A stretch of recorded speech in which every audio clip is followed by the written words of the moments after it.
The initial idea for the podcast was that it would be exclusively Joe and his good friend Brian Redban, talking about a number of different topics while being live-streamed. The live-stream aspect was crucial, as it would allow viewers to give real-time feedback on Ustream and Twitter. Joe and Brian quickly realized that talking between themselves over and over was a bit stale, and so after just 2 episodes, they began to introduce new guests to the show, with Ari Shafir being the first ever guest of the show.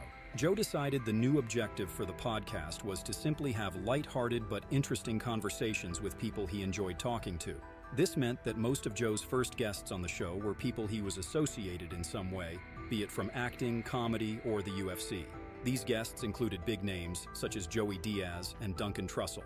The podcast began to snowball and gain more traction. Hence, in August 2010, the podcast would be renamed to the iconic Joe Rogan Experience, which was inspired by the legendary band, the Jimi Hendrix Experience.